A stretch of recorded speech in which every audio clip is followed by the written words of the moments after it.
Hello বন্ধুরা, আজকে আমরা গুয়াহাটিতে আইলাম। গুয়াহাটিতে আমরা কামাখ্যা মন্দির দর্শন করবো। পরের দিন আমরা সিটি সেন্টারে আইলাম। সিটি সেন্টারে আমরা আজকে ঘোরাঘুরি করবো। সিটি সেন্টার দেখার পর আমরা পল্টন বাজারে যাইমু। পল্টন বাজারে কিছু জিনিস কিনা আছে। আজকের দিন আমরা শপিং আর ওইগুলা জিনিস করবো। এরপরে আমরা কালকে কামাখ্যা মন্দির, উমানন্দ মন্দির দর্শন করবো। আমরা এখন সিটি সেন্টারের ভিতরে আইলাম। সিটি সেন্টারটা অনেক বড়।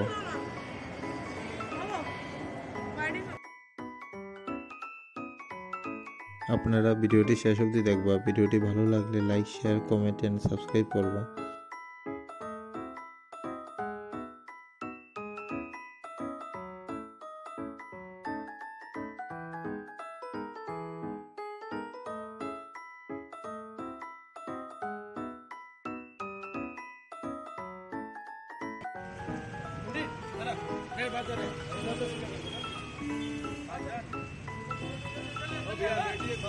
বাস পাইলাইছি কামাখ্যা মন্দিরে।